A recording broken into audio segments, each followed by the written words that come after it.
Welcome to another match of training for the Milwaukee Regionals. In this one we're using actually the same team that I used in my last video. I have not modified it, just very curious to see how else it can match up against some of the things on, some of the things that you see out there, because you see a number of different options. So I think we're going to bring Sableye again. I like that lead. I'm looking at their, oh, boo! Nope, never mind. They have Miraidon, and that's a no-go. Well, that's a bummer. Okay. So instead, we're going to bring Speed Control. Yeah! And what do I want with my Speed Control? I think with my Speed Control, I'd like a side of,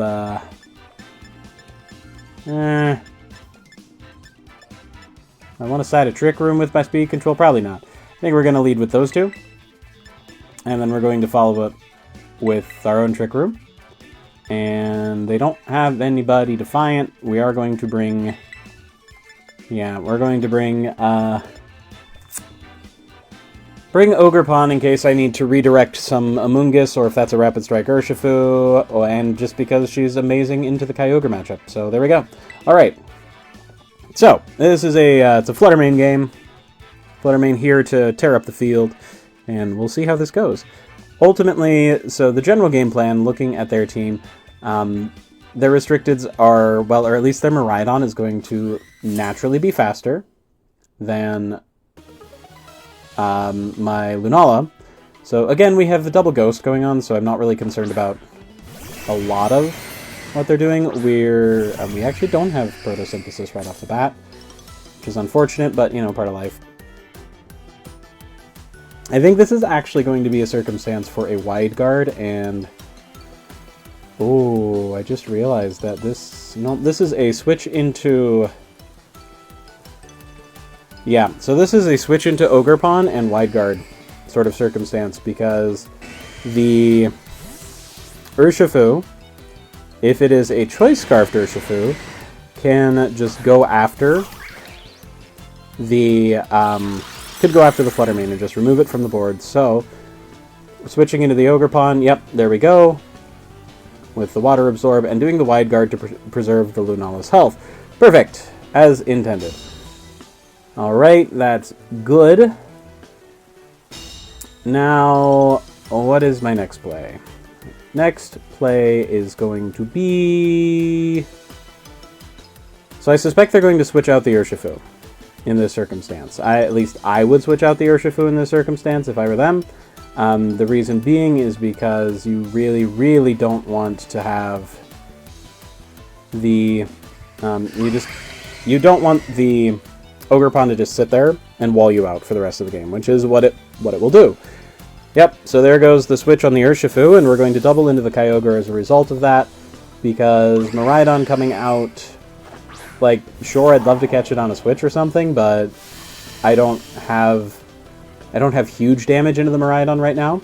Oh, okay, so we're just going to do significant damage to the Kyogre's partner, which is the Farigiraf. I do like to see that, because catching the Farigiraf out here, okay, well, but it gets a +1 to its defense.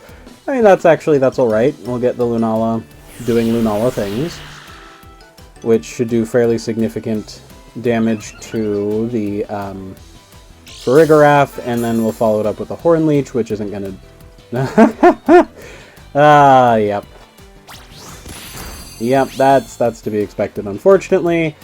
Time for a Spiky Shield and a Moongeist Beam into our Miraidon friend over there.